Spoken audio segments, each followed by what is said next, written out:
अस्सलाम वालेकुम, कैसे हैं आप सब। तो आज हम बात करने जा रहे हैं एक्सरसाइज 6B के क्वेश्चन नंबर 4 की। तो मेरे पास ये बुक 2 है जिसको हम D2 भी बोलते हैं और उसका चैप्टर नंबर 6 चल रहा है जिसका नाम है अलजेब्राइक फ्रैक्शंस एंड फार्मूलाए। तो इस चैप्टर से रिलेटेड इसके एक्सरसाइज के डिफरेंट क्वेश्चंस मैं अपलोड कर चुका हूँ अपने चैनल पर। मैंने इस चैनल पर सेपरेट इस चैप्टर के नेम से प्लेलिस्ट बनाई हुई है। तो अगर आप इसके बाकी क्वेश्चन में भी इंटरेस्टेड हों जो कि मैं अपलोड कर चुका हूँ, तो वो आपको लिंक मैं डिस्क्रिप्शन में दे रहा हूँ। आप उस लिंक को फॉलो करके इसके बाकी जो सोल्यूशंस मैंने अपलोड किए हैं वो भी देख सकते हैं। तो आइए अब क्वेश्चन नंबर 4 को स्टार्ट करते हैं। तो क्वेश्चन नंबर 4 की स्टेटमेंट रीड करते हैं। लिखा हुआ है express each of the following as a fraction in its simplest form. यहाँ पे ए से लेकर एफ तक डिफरेंट फ्रैक्शंस दी हुई हैं, क्योंकि आप देख रहे होंगे यहाँ पे न्यूमरेटर में भी कुछ है, डिनोमिनेटर में भी कुछ है, यानी फ्रैक्शंस दी हुई हैं और ये ऐड या सब्ट्रैक्ट हो रही हैं। डिफरेंट यहाँ पे पार्ट्स दिए हुए हैं। हमने इनको सिंपलेस्ट फॉर्म में लेके आना है। सिंपलेस्ट फॉर्म का मतलब है ऐसी फॉर्म जिसमें जब आप उसको लिखें, उसको फाइनलाइज करें, तो उसमें किसी भी किस्म की कोई कटिंग या मज़ीद सिंप्लीफिकेशन की गुंजाइश ना हो, वो बिल्कुल फाइनल फॉर्म हो, उससे आगे सॉल्व ना हो रही हो। तो वो आप एक तरह की क्या कह सकते हैं, सिंपलेस्ट फॉर्म। तो हमने इनको इस हद तक सॉल्व करना है कि ये सिंपलेस्ट फॉर्म में आ जाए। तो आइए स्टार्ट करते हैं बगैर टाइम ज़ाया किए पार्ट नंबर ए से। तो यहाँ पे मैंने ये पार्ट नंबर ए जो है लिख दिया है। तो ये लिखा हुआ है 3a/3a-5 प्लस 4a/4a-1। तो एक बात आपने याद रखनी है, जब भी दो फ्रैक्शन में एडिशन सब्ट्रैक्शन आ रही हो तो यहाँ पे अक्सर हम एलसीएम लेके ही इन चीज़ों को सॉल्व करते हैं। अब जब इस नीचे इस तरह की एक्सप्रेशंस लिखी हों जिसमें कुछ लेटर्स आ रहे हों और कुछ नंबर्स आ रहे हों, जिस तरह यहाँ पे आप देखें एक लेटर आ रहा है और यहाँ पे 3a-5 लिखा हुआ है, यहाँ पे भी a आ रहा है और ये 4a-1 लिखा हुआ है। तो इस तरह के केसेस में आपको एलसीएम लेने के लिए कुछ रूल्स याद रखने हैं। वो रूल्स आपको पता होंगे तो आप एलसीएम आसानी से ले पाएंगे। अगर वो रूल्स आपको नहीं पता होंगे तो यहाँ पे गलती का चांस बढ़ जाएगा। तो सबसे पहली चीज़ आपने ये याद रखनी है कि जो भी चीज़ डिनोमिनेटर में लिखी हुई है, यानी यहाँ पे नीचे लिखी हुई है, आपने पहले इनको देख लेना है कि अगर ये सॉल्व हो सकते हैं, इनमें कुछ कॉमन आ रहा है या किसी भी तरीके से सॉल्व हो सकते हैं, पहले सॉल्व कर लेना है, उसके बाद एलसीएम की तरफ जाना है। तो अभी आप देखें, ना तो 3a-5 में कुछ कॉमन है, ना ही इसमें कुछ सॉल्व हो सकता है, ना ही 4a-1 में कुछ कॉमन है, ना ही इसमें कुछ सॉल्व हो सकता है। तो पहली बात तो क्लियर होगी, इसमें कुछ भी सॉल्व नहीं हो सकता। अब दूसरा काम ये देखना है कि क्या इन दोनों को कुछ एक जैसा बनाया जा सकता है। तो ऐसा भी नहीं हो सकता, क्योंकि ये 3a है, ये 4a है, यहाँ पे 5 है, यहाँ पे 1 है और ये एक जैसे नहीं है। ना ही इनको कुछ कॉमन लेके या बाकी चीज़ों के तरीके से इनको सेम बनाया जा सकता है। तो पहले आपने ये दो चीज़ें लाजमी देख लेनी है। एक तो ये कि क्या ये सॉल्व हो सकते हैं कुछ फर्दर, तो कर लें। अगर नहीं हो सकते तो नेक्स्ट स्टेप पे जाएंगे कि क्या ये दोनों सेम बनाए जा सकते हैं, एक जैसे हो सकते हैं। तो अगर होते हैं तो कर लें, नहीं होते तो आखिरी स्टेप पे जाएंगे।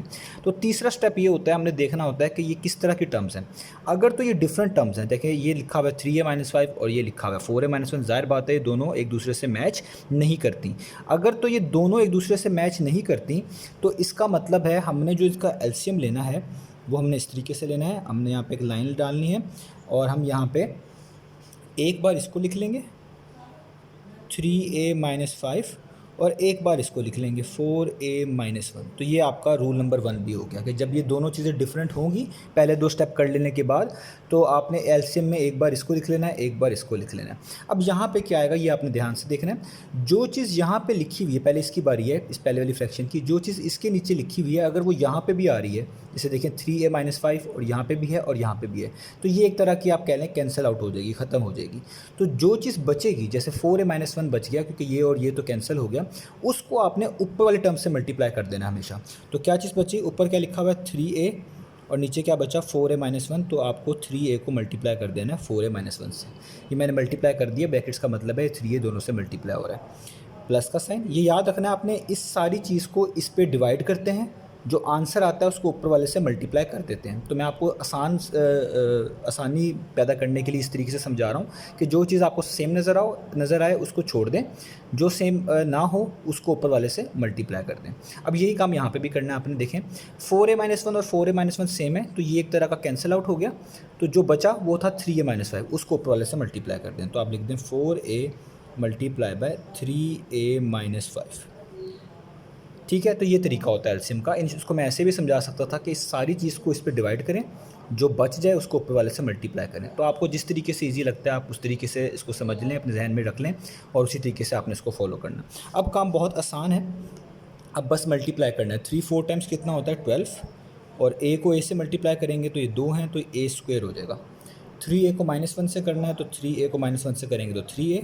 आगे चलते हैं, 4a को 3a से करना है तो 4 3 टाइम्स तो 12 होता है, और ए टाइम्स हो जाएगा ए स्क्वायर, माइनस का साइन, 4 5 टाइम्स कितना होता है 20, और ये वाला ए साथ वैसे का वैसे ही लिख देना है। और नीचे आपने लिख देना है 3a माइनस 5 ओवर, और साथ है मल्टीप्लाई बाय 4a-1। अब आपने देख लेना इनमें जो लाइक टर्म्स हैं उनको सॉल्व कर लें और जो भी हो सकता है। तो आप देखें ये इसमें भी ए स्क्वायर आ रहा है, इसमें भी ए स्क्वायर आ रहा है, यानी दोनों एक जैसी टर्म है। तो ये भी प्लस की है और ये भी प्लस की है, तो प्लस और प्लस का मतलब होता है प्लस प्लस करना है। तो 12 + 12 कितना हो जाता है, ये हो जाएगा 24, और ये वाला ए स्क्वायर साथ ही लिखना है। यहाँ पे माइनस, ये है माइनस, इनके साथ भी है इसके साथ भी है, यानी दोनों एक जैसी, ये भी प्लस माइनस हो सकती हैं। तो माइनस माइनस प्लस, यानी प्लस करना है। तो 20 में पहले 3 प्लस करें तो ये हो जाएगा 23, ए साथ वैसे ही आएगा। और देखना है इनमें से बड़ी वैल्यू कौन सी है, 3 बड़ी वैल्यू या 20, 20 बड़ी वैल्यू है। इसके पीछे माइनस का साइन है, तो यहाँ पर भी क्या लगा देना है, माइनस का साइन। और नीचे आपने लिख देना है 3a-5, आगे ब्रैकेट्स में 4a-1। तो ये हो गया इसके पार्ट नंबर ए का सलूशन। तो अब हम बी पार्ट करने जा रहे हैं, तो मैंने यहाँ पे बी पार्ट लिख लिया है। अब देखिए बी पार्ट में थोड़ा सा डिफरेंट रूल अप्लाई होगा। पहले 2 स्टेप जो है वो सब क्वेश्चन में सेम रहेंगे जो मैंने आपको इसमें ही बताए हैं, जो उससे अगला स्टेप होगा वो अपने ख्याल में रखना है। तो पहला स्टेप तो ये है, आप देख सकते हैं कि क्या हम इन दोनों को फर्दर सॉल्व कर सकते हैं, इनमें कोई ऐसी सिंप्लीफिकेशन हो सकती है जिसको हम कहें कि जी इन चीज़ों को चेंज कर देगी। तो 2b+1 तो सॉल्व नहीं हो सकता, क्योंकि ये फाइनल फॉर्म में लिखा हुआ है, इसमें और कोई चीज़ कॉमन वगैरह नहीं आ रही। और ये 2b+1 के ऊपर होल स्क्वायर लिखा हुआ है, इसको आप ओपन भी कर लेंगे तो कोई फ़र्क नहीं पड़ेगा, यानी इसमें कोई सिंप्लीफिकेशन नहीं होगी। तो ये इस फॉर्म में लिखा हुआ है या इसको ओपन कर लें उस फॉर्म में लिखा हुआ है, दोनों में कोई फ़र्क नहीं आएगा। हमने इनमें से कोई चीज़ कॉमन निकाल के अक्सर हमें फ़ायदा ये होता है कि हम इनके एलसीएम में आसानी बन जाती है। लेकिन जब आपको पता चल रहा हो कि इसको ओपन करने से भी कोई फ़ायदा नहीं होने वाला, तो आपने इस स्टेप को यही सोचना है कि जी ये इस तरह ही बेहतर है, इसमें और कोई सिंप्लीफिकेशन करने की ज़रूरत नहीं है। तो पहले स्टेप में इन दोनों में कोई भी सिंप्लीफिकेशन नहीं बनती, ना करने की ज़रूरत है। तो दूसरे स्टेप में ये देखना है कि क्या इन दोनों को सेम बनाया जा सकता है। तो आप नोटिस करें ये पहले से ही सेम है, मतलब इनमें अगर आप देखें यहाँ पे भी 2b+1 लिखा हुआ है और यहाँ पे भी 2b+1 लिखा हुआ है, बस फ़र्क ये है कि यहाँ पे पार्ट 2 है, यहाँ पे पार्ट नहीं है। तो ऐसे केस में जब कोई चीज़ आपको पता चल रही हो कि ये कुछ ना कुछ सेम तो पहले से ही है, तो यहाँ पे अब आपने इसी स्टेप पे जो है ना इसका एलसीएम ले लेना है। आपको पता चल जाएगा कि इसका एलसीएम क्या बनेगा, क्योंकि ये पहले से ही काफ़ी हद तक सेम है। तो अब मैं यहाँ पर लिखता हूँ, आपने इसका एलसीएम किस तरीके से लेना है। तो आपने सबसे पहले ये लाइन डाल देनी है। तो याद रखें ये रूल नंबर 2 है कि अगर तो ये दोनों चीज़ें मैच करती हों, एक जैसी हों, लेकिन इनमें पार्ट्स का फ़र्क आ रहा हो, जैसे देखें ये 2b+1 है, ये भी 2b+1 है, और इसकी पार्ट 2 है और इसकी कोई भी पार्ट नहीं है, तो इसको आप कह लें 1 है। तो अगर ये दोनों चीज़ें एक जैसी हों तो इसमें जो बड़ी पार होती है जस्ट वही इसका एलसीएम होती है। तो ये जो बड़ी पार्ट 2 आ रही है 2b+1 की पार्ट 2, यही इसका एलसीएम होती है। तो आपने एलसीएम इसका लिखना है 2b+1 और इसके ऊपर पार क्या डाल देनी है 2। इस केस में दोनों डिफरेंट थे तो दोनों को एक एक मरतबा लिखा। जब आपके पास दो चीज़ें सेम हो, जिस पार का फ़र्क हो, तो जो बड़ी पार होगी बस उसी को लिखना है और किसी को नहीं लिखना। अक्सर स्टूडेंट इसको भी लिख देते हैं, इससे एलसीएम गलत हो जाएगा। तो ये आपको मैंने रूल नंबर 2 बता दिया कि जब ये दोनों सेम हो तो जो बड़ी पार है उसको लिख लें, वही उसका एलसीएम होता है। अब आगे किस तरह सॉल्व करना है वो बिल्कुल यही चीज़ है कि इस चीज़ को इस पर डिवाइड करेंगे, जो बच जाएगा उसको ऊपर वाले से मल्टीप्लाई करेंगे। उसको समझने के लिए आप ऐसा देख लें कि यहाँ पे 2b+1 की पार 1 है, यहाँ पे 2b+1 की पार 2 है, यानी यहाँ पे दो इस तरह के लिखे हुए, यहाँ पे ये एक लिखा हुआ है। तो ये एक इस एक से कट जाएगा, यानी ये दो थे तो एक तो जैसा कट गया तो एक तब भी बच जाएगा, यानी एक 2b+1 तब भी बच जाएगा। उसको ऊपर से आप मल्टीप्लाई कर देंगे, यानी 5 को मल्टीप्लाई कर देंगे उस एक 2b+1 से। जो आपको समझ आ गई होगी, एक से कट गया, ये दो थे तो जो एक बचा उसको ऊपर वाले से मल्टीप्लाई कर देना, माइनस का साइन। अब 2b लिखना है। अब इधर देखें ये दोनों ही सेम है, तो मैंने आपको यहाँ पे बताया था जब एग्जैक्टली दोनों सेम हो जाएं तो जो बचता है उसको ऊपर वाले से मल्टीप्लाई करते हैं। तो जब ये इस पूरे से ही कट जाएगा तो कुछ भी नहीं बचेगा यहाँ पे, और तो कुछ लिखा ही नहीं हुआ, तो इसलिए ऊपर आपको किसी भी चीज़ से मल्टीप्लाई करने की ज़रूरत नहीं है, आपने बस 2b को ही लिख देना जिस तरह मैंने लिख दिया। अब आप इसको सॉल्व कर लें तो 5 2 टाइम्स कितना होता है, वो होता है 10b। 5 1 टाइम्स कितना होता है, वो होता है 5 माइनस 2b वैसे का वैसे ही, और नीचे जो ये 2b+1 का होल स्क्वायर है ये भी वैसे का वैसे ही।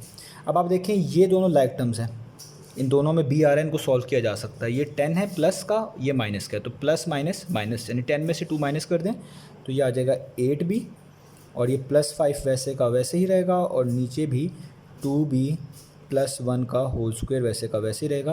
तो यही इसका सलूशन है, ये हमने कर लिया इसका पार्ट नंबर बी। तो अब यहाँ पे मैंने पार्ट नंबर सी लिख लिया, अब इसको यहाँ पे स्टार्ट करते हैं। तो वही सारे स्टेप्स हैं, ये h+5 लिखा हुआ है, यहाँ पे h² - 6h है और ये 3/h - 6 है। तो आप देखें, सबसे पहला स्टेप ये देखना है कि क्या इन दोनों में कुछ सॉल्व हो सकता है, कुछ कॉमन वगैरह आ रहा है, कुछ सिंप्लीफिकेशन से यहाँ पे फ़ायदा बन सकता है। तो यहाँ पे h - 6 लिखा हुआ है, ये तो सॉल्व हो नहीं सकता, इससे ज़्यादा ये भी काफ़ी है।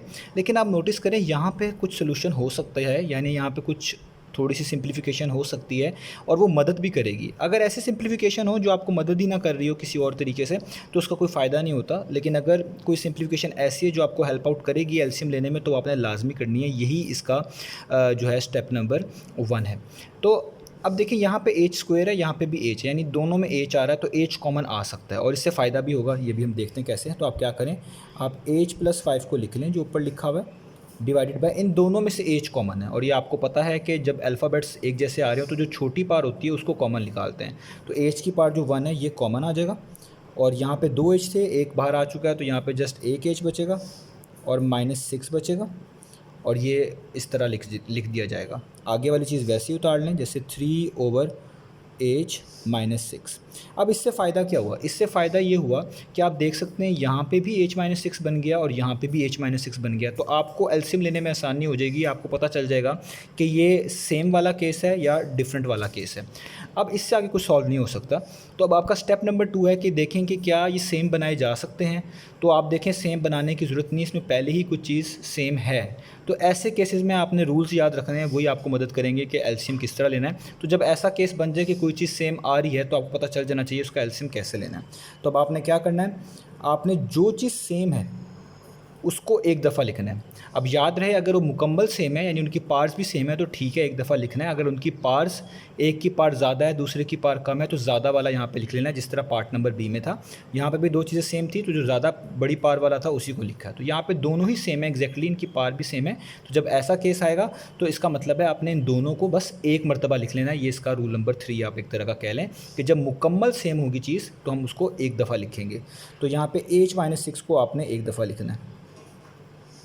और जो चीज़ सेम नहीं है उसका क्या करें, तो जो चीज़ सेम नहीं है वो भी एक दफ़ा ही लिखी जाएगी। तो यहाँ पे h है तो उसको भी एक दफ़ा लिख लें। तो ये हो गया इसका एलसीएम, बाकी काम सारा सेम है। अब देखिए, यहाँ पे भी h और h - 6 है, यहाँ पे भी है। तो अगर ये दोनों चीज़ें सेम हो तो ये कैंसिल हो जाती हैं, जो बचता है उसको ऊपर वाली चीज़ से मल्टीप्लाई कर देते हैं। तो कुछ भी नहीं बचेगा क्योंकि दोनों सेम है और कुछ यहाँ पे लिखा नहीं हुआ, तो इसका मतलब ऊपर आपको h+5 ही लिखना पड़ेगा, माइनस का साइन। यहाँ पे देखें h - 6 सेम है, ये भी सेम है, तो ये तो कैंसिल आउट हो जाएगा, सिर्फ h बचेगा। तो h को 3 से मल्टीप्लाई करना पड़ेगा, तो ये हो जाएगा 3 × h, तो 3h हो गया। अब आपने देखना है लाइक टर्म्स कौन से हैं, तो ये दोनों लाइक टर्म्स हैं। यहाँ पे भी h है, यहाँ पे भी h है, तो प्लस माइनस, यहाँ पे माइनस है और इसके पीछे कुछ भी नहीं है तो प्लस ही कंसिडर करेंगे।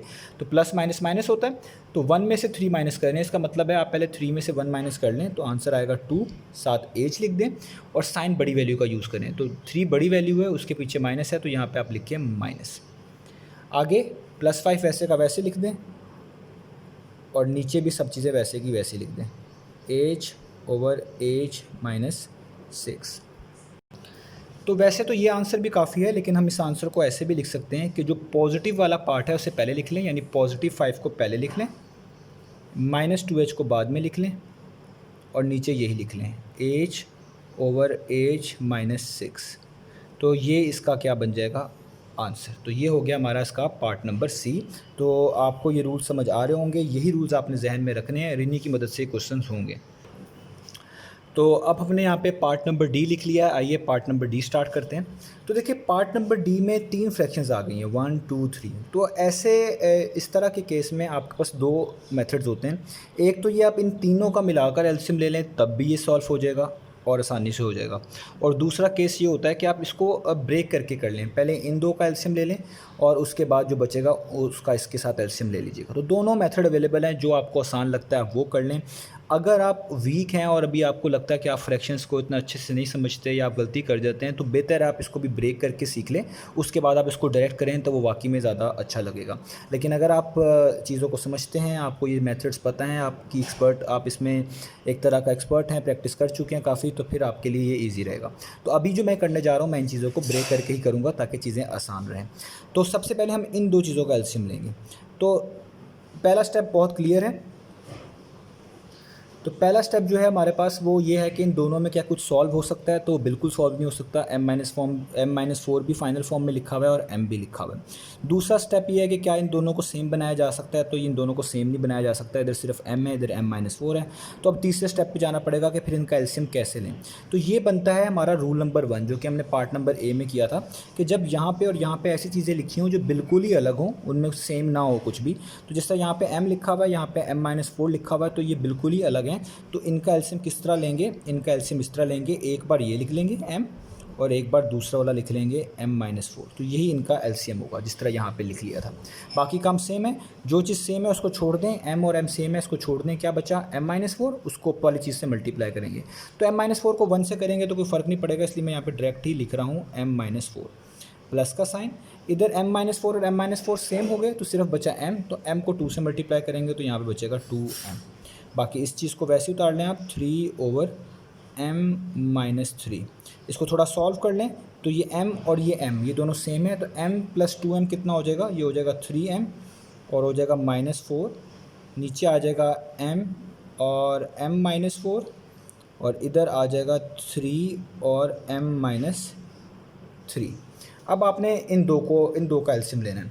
तो इन दो का एलसीएम किस तरीके से लेंगे, तो देखें इधर भी केस नंबर 1 ही आपका अप्लाई होगा, रूल नंबर 1 ही, क्योंकि इन दोनों में ना तो कुछ सॉल्व हो सकता है और ना ही एक दूसरे को सेम बनाए जा सकते हैं। तो अब आपको ये वाला ही केस दोबारा अप्लाई करना पड़ेगा इनका एलसीएम के लिए, यानी सब के सब डिफरेंट हैं। तो डिफरेंट के केस में सब चीज़ें जो डिफरेंट होती हैं उनको एक दफ़ा लिख लिया करें।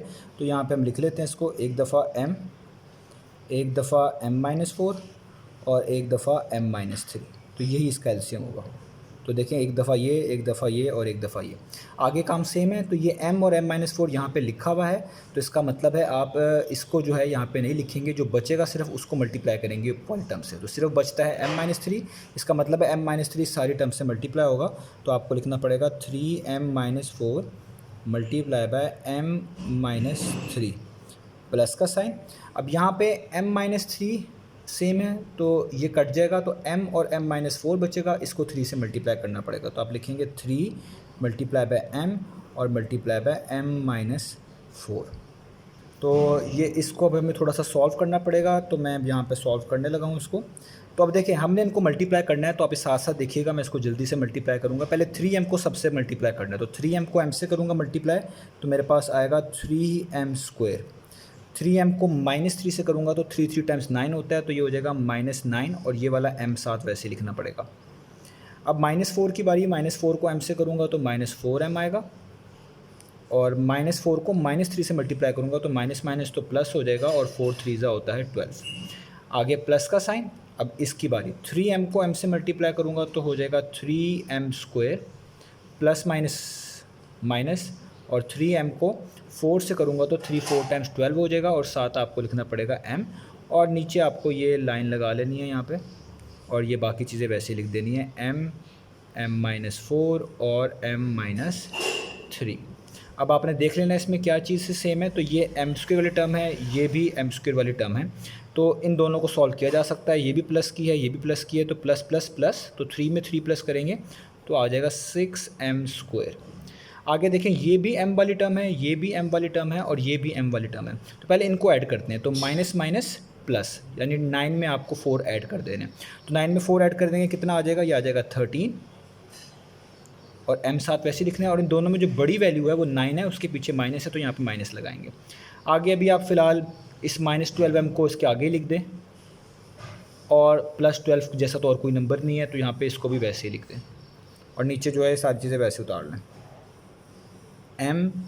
m-4 और m-3। ठीक हो गया। अब आपने क्या करना है, ये दो रह गए, इनको भी सॉल्व कर लेते हैं। तो माइनस माइनस होता है प्लस, तो आप लिखें इधर 6m²। 13 में 12 प्लस कर दें, तो 13 में आप 12 प्लस करेंगे तो आएगा 25 और साइन बड़ी वैल्यू का, 13 बड़ी वैल्यू है, उसके पीछे माइनस का साइन और +12 वैसे ही और नीचे सब चीज़ों को लिख दें, यानी m-4 और m-3। तो यही जो है हमारे पास इसका क्या होगा, फाइनल आंसर। तो पार्ट नंबर डी का हमारे पास ये आ गया फाइनल आंसर, इसको इससे आगे सॉल्व करने की ज़रूरत नहीं है। तो तो अब मैंने यहाँ पे पार्ट नंबर जो है ई को लिख लिया है। अब हम पार्ट नंबर ई को सॉल्व करने जा रहे हैं। तो आपने बहुत ध्यान से देखना है, यहाँ पे भी 3 टर्म्स हैं। तो ये जो पहली 2 पॉजिटिव वाली टर्म्स हैं यानी ये फ्रैक्शंस हैं, इनको पहले हम सॉल्व कर लेंगे, बाद में इसका एलसीएम इसके साथ निकाल लेंगे। तो मैंने आपको बताया हुआ आप तीनों का एलसीएम इकट्ठा भी निकाल सकते हैं। तो यहाँ पर हम क्या कर रहे हैं, हम सिर्फ पहले इन 2 का एलसीएम निकालेंगे, जो आंसर आएगा उसका एलसीएम इसके साथ निकाल लेंगे और ये सॉल्व हो जाएगा। तो आइए स्टार्ट करते हैं। तो सबसे पहले देखिए इन दोनों में कुछ सॉल्व करने वाला है, क्या ये सॉल्व हो सकते हैं? तो x माइनस वाई तो सॉल्व नहीं हो सकता, लेकिन x square minus Y square को ज़रूर थोड़ा सा और रिड्यूस किया जा सकता है, सिंप्लीफाई किया जा सकता है और ये आपको मदद भी करेगा। ऐसी सिंप्लीफिकेशन करने की ज़रूरत नहीं है जो आपको हेल्प आउट ना कर रही हो। तो आपको वो हेल्प आउट कहीं ना कहीं कर रही होती है या उसकी कोई डिमांड होती है, तो तभी हमें वो करने की ज़रूरत होती है। तो यहाँ पर वो आपको हेल्प आउट करेगी। तो हम किस तरह लिखेंगे, हम अभी इसको लिख रहे हैं x plus y over x minus y plus x square minus 4y square divided by x square minus Y square किससे मैच करता है? तो ये अब आपको पता होगा कि आपने ये आइडेंटिटी पढ़ी हुई है कि ए स्क्वायर माइनस बी स्क्वायर जो है वो इक्वल होता है ए प्लस बी के और ए माइनस बी के। ये फार्मूला या आइडेंटिटी आपको याद होगी कि जब भी 2 चीज़ों का स्क्वायर हो, बीच में माइनस हो, तो उसको एक बार प्लस के साथ और एक बार माइनस के साथ इस तरह लिखा जा सकता है।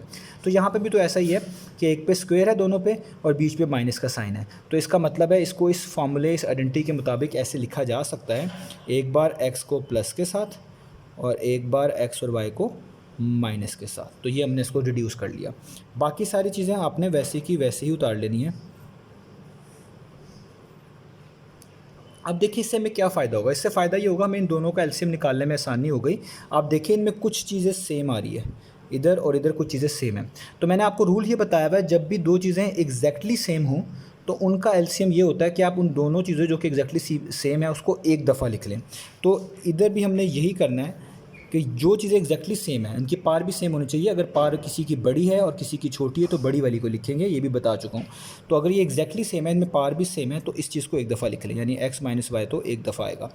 और जो चीज़ डिफरेंट है उस जैसा कोई नहीं है तो उसको भी एक दफ़ा ही उतार लेंगे। तो इधर एक्स प्लस वाई है, इस जैसा और कहीं पर भी नहीं लिखा हुआ इन 2 चीज़ों में, तो यहाँ पर आपको एक्स प्लस वाई को भी वैसे ही उतार लेना। और आप ये वैसे भी याद रख सकते हैं, जब एक चीज़ इस तरह की लिखी हो x square minus Y square और दूसरी चीज़ उसी में से निकल रही हो या उसी का फैक्टर हो, जिस तरह आपको यहाँ से पता चल रहा है, तो ये वाली चीज़ ही एलसीएम होती है। ये X plus Y X minus Y basically X square minus Y square ही है, जिसको हमने यहाँ पे तोड़ के लिखा था। लेकिन अगर आपको थोड़ी कन्फ्यूजन हो तो आपको जिस तरह मैंने समझाया है आप उस तरीके से कर सकते हैं। बाकी काम सेम है, एक्स माइनस वाई और एक्स माइनस वाई दोनों सेम है, ये तो कैंसिल हो जाएंगे, सिर्फ बचेगा एक्स प्लस वाई। तो इसको एक्स प्लस वाई से ऊपर मल्टीप्लाई करना पड़ेगा। तो जब 2 चीज़ें सेम हों और वो मल्टीप्लाई हो रही हो तो आप उसको इस तरह लिख देते हैं, एक्स प्लस वाई का होल स्क्वायर, प्लस का साइन, यहाँ पे प्लस वाला इससे कैंसिल, माइनस वाला इससे कैंसिल, तो कुछ भी लिखने की ज़रूरत नहीं है, यानी जो ऊपर वाला है बस वही लिखेंगे। तो आप यहाँ पे लिख लें x square minus 4y square. और ये चीज़ तो आपने उतारनी है ही, तो इसको आपको उतारना पड़ेगा, एक्स माइनस 3y को और x प्लस वाई को। अब इसका फॉर्मूला आपको आता है, ये a प्लस बी का होल स्क्वायर है। आपको पता है किसके इक्वल होता है, ये इक्वल होता है a square plus b square plus 2ab। a पहला वाला होता है, b दूसरे वाला, तो ab का मतलब है x और y, यानी x और y। इसको आप बीच में भी लिख सकते हैं, वाई स्क्वायर को बाद में भी लिख सकते हैं, इससे कोई फ़र्क नहीं पड़ता। आगे plus x square minus 4y square वैसे का वैसे ही, और नीचे आपको लिखना है एक बार x प्लस वाई, एक बार ये x माइनस वाई, और यहाँ पे ये है x minus 3y over x plus y. अब आप इसको सॉल्व कर लें तो आप देख सकते हैं एक्स स्क्वायर और एक्स स्क्वायर दोनों एक जैसे हैं, तो x square plus x square कितना हो जाएगा, ये हो जाएगा 2x स्क्वायर। ये प्लस का वाई स्क्वायर है, ये माइनस का है, तो प्लस माइनस माइनस, यानी 4 में से वाई स्क्वायर निकाल दें। ये वाई स्क्वायर का मतलब होता है 1y स्क्वायर, तो 4 में से 1y स्क्वायर निकालेंगे तो 3y स्क्वायर आएगा, और साइन बड़ी वैल्यू का, 4 बड़ी वैल्यू है, इसके पीछे माइनस है तो यहाँ पे माइनस लगाना पड़ेगा। और आगे आपके पास यहाँ पे आएगा प्लस 2xy, और नीचे सारी चीज़ों को दोबारा से वैसे ही उतार लें, यानी x प्लस वाई और x माइनस वाई, और यहाँ पे बचेगा x minus 3y over x plus y. तो यहाँ तक हम ले आए हैं सवाल को। अब अगला स्टेप क्या होगा, अगला स्टेप ये होगा कि आपने इन दोनों का एलसीएम लेना है। तो जल्दी से ले लेते हैं, इनमें कुछ सॉल्व होने वाला नहीं है, लेकिन इसमें कुछ चीज़ें सेम हैं। तो फिर वही रूल लगेगा कि जो चीज़ सेम है बिल्कुल उसको एक दफ़ा लिख लें, एक्स प्लस वाई और एक्स प्लस वाई सेम है, इसको एक दफ़ा लिख लें। और जो चीज़ डिफरेंट है या उस जैसी कोई भी नहीं है तो उसको भी एक दफ़ा लिख लें। तो ये इनका हो गया एलसीएम। आगे भी सेम है, ये दोनों चीज़ें यहाँ पे मौजूद हैं तो ये दोनों कैंसिल आउट हो जाएंगी, कुछ भी नहीं बचेगा, यानी जो चीज़ ऊपर लिखी हुई है वैसे ही लिख लें, यानी 2x² - 3y² + 2xy। अब माइनस का साइन डालें। अब यहाँ पे ध्यान रखना है, जब भी माइनस के आगे फ्रैक्शन लिखी हो कोई भी और आप एलसीएम ले रहे हो तो आपने इस माइनस का साइन का ध्यान रखना है, इसकी वजह से आगे साइन चेंज होंगे। तो x + y और x + y तो हो जाएगा कैंसिल क्योंकि सेम है, तो बचेगा x - y, यानी x - y को आपको मल्टीप्लाई करना पड़ेगा x - 3y से।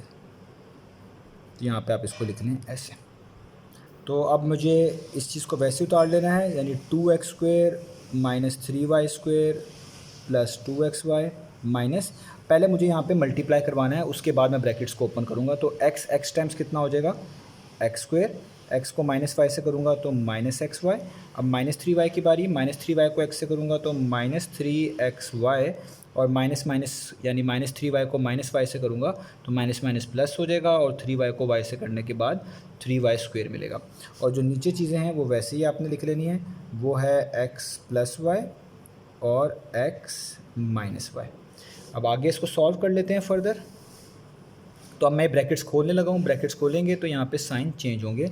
तो मेरे पास चीज़ें होंगी, पहले यहाँ पे लिखता हूँ 2x² - 3y² + 2xy माइनस, अब ये सारे साइन चेंज होंगे। तो अब देखिएगा मैं लिख रहा हूँ -x², ये -xy + xy हो जाएगा, ये वाला माइनस प्लस का 3xy हो जाएगा, और वो प्लस का माइनस का 3y² हो जाएगा, और नीचे आपके पास सिर्फ x + y और x - y बचेगा। अब आप इसको देख लें, जो लाइक टर्म्स हैं उनको सॉल्व कर लें। यहाँ पे भी x² है, यहाँ पे भी x² है, तो 2x² में से x² माइनस करेंगे, यानी 1x² माइनस करेंगे तो 2 - 1 1 ही होता है, तो ये सिंपल x² ही लिखेंगे, या 1x² लिख लें, एक ही बात है। यहाँ पे ये -3y है, यहाँ पे भी -3y² है, तो माइनस माइनस प्लस होता है, 3 में 3 प्लस करेंगे तो आएगा 6y² 7, और साइन बड़ी वैल्यू का दोनों एक जैसी हैं, दोनों के पीछे माइनस है तो माइनस आएगा। आगे 2xy और 3xy सेम है, ये भी प्लस का है, ये भी प्लस का है, तो +3 + 2 कितना हो जाएगा, ये हो जाएगा 5xy। तो ये हमारे पास आ जाएगा इन दोनों का आंसर, और ये xy भी है इसके अंदर, तो ये मैं इसके आगे प्लस कर देता हूँ, ये मैंने छोड़ दिया है ये वाला xy, तो ये इसके आगे लिख देता हूँ, और नीचे वाला सब कुछ सेम, x + y और x - y। तो अब हम इनको सॉल्व कर लेते हैं। 5xy + 1xy हो जाएगा 6xy, तो फाइनल आंसर आ जाएगा x - 6y² + 6xy divided by x + y और x - y। तो यही इसका फाइनल सोल्यूशन था जो कि हमने यहाँ तक निकाल लिया है। तो आप इसी आंसर को ऐसे भी लिख सकते हैं कि आप पहले लिख लें x², बाद में लिख लें +6xy, और फिर लिख लें -6y² डिवाइडेड बाय, और इनको भी आप आगे पीछे करके लिख सकते हैं, इससे कोई फ़र्क नहीं पड़ता, इधर x - y पहले लिख लें या x + y पहले लिख लें, तो ये आंसर इस तरीके से भी लिखा जा सकता है। तो ये था हमारे पास इसका पार्ट नंबर ई। तो मैंने इसके जो है मैक्सिमम पार्ट्स कर दिए हैं। क्वेश्चन नंबर 4 के बेसिकली आपके पास 6 पार्ट थे, मैंने 5 पार्ट्स यहाँ पे कर दिए हैं। मुझे उम्मीद है अब 6 वाला पार्ट खुद से ट्राई करेंगे और मुझे बताएंगे कि वो आपसे हुआ या नहीं, और अगर कुछ भी प्रॉब्लम आए तो आप मेरे से कमेंट सेक्शन में या थ्रू ईमेल या थ्रू इंस्टाग्राम मेरे से आप पूछ सकते हैं। मैं इंशाल्लाह कोशिश करूँगा कि आपकी मदद कर पाऊँ। तो ये था आपके पास एक्सरसाइज 6B का क्वेश्चन नंबर 4। वीडियो देखने का बहुत बहुत शुक्रिया।